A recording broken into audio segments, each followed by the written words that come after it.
Pag-uusapan natin ang prediction ni Teddy Atlas sa labanan ni Naoya Inoue at Junta Nakatani. Ang labanan nila ay nakatakdang maganap sa May 2, 2026. Ilang araw na lang ito. Magaganap sa Tokyo Dome. Ito ang itinuturing na pinakamalaking laban sa kasaysayan ng boxing sa Japan. Ang prediction ni Teddy Atlas, bagamat si Inoue ang paborito sa mga betting odds, ay mataas pa rin ang tingin ni Teddy Atlas dito kay Junta Nakatani. At naniniwala itong si Teddy Atlas na may kakayahan itong si Junta Nakatani na sorpresahin ng mundo. Iniambing na Atlas ang estilo ni Nakatani sa maalamat na boksingero na sina Joe Frazier at Jake LaMotta dahil sa kakayahan nitong lumaban sa loob at labas, pati na rin ang pagkontrol sa distansya. Ayon kay Atlas na si Nakatani, ang one guy sa lower weight classes na may kumpletong kakayahan para talunin si Inoue. Ang laban na ito ay itinuturing na legacy versus legacy match. Si Naoya the Monster Inoue kilala sa kanyang mapangwasak na lakas,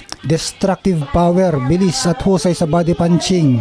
Siya ang paborito ng mga bookies. Si Junto Big Bang Nakatani, mas matangkad, mas mahaba ang reach at isang matalinong southpaw. Ang laban ay gaganapin sa Junior Featherweight Division, 122 pound. Karamihan sa mga eksperto ay pumapanig pa rin kay Inoue sa pamamagitan ng knockout sa huling bahagi ng laban dahil sa kanyang karanasan at explosive power. Gayunpaman, kinikilala na si Nakatani ang pinakamapanganib na kalaban na harapin ni Inoue. Sa ibang banda naman ay kasado na ang matagal nang inaabangang bakbakan sa pagitan ni Tyson Fury at Anthony Joshua. Ayon sa pinakahuling ulat ngayong Abril 2026, ang dalawang higanteng British heavyweight ay pumirma na ng kontrata para sa isang malaking laban na inaasahan magaganap sa huling bahagi ng 2026. Kinumpirma ng promoter na si Eddie Hearn at ni Turki Al-Sheikh na pirmado ng kontrata para sa laban. Ang mega fight ay target sa November 2026 na may malaking posibilidad na gaganapin sa UK, Wembley Stadium o sa Saudi Arabia at ipapalabas sa Netflix. Bago ang laban kay Fury, harapin muna ni Anthony Joshua ang Albanian boxer na si Christian Prenga sa July 25, 2026 sa Riyadh, Saudi Arabia. Katatapos lang ni Tyson Fury ng isang unanimous decision win laban kay Arslanbek Makhmudov noong Abril 11, 2026 sa Tottenham Hotspur Stadium kung saan agad niyang hinamon si Joshua. Ang laban na ito ay tinuturing na pinakamalaking laban sa kasaysayan ng British boxing. Manatiling nakatutok para sa pinal na Petsat venue.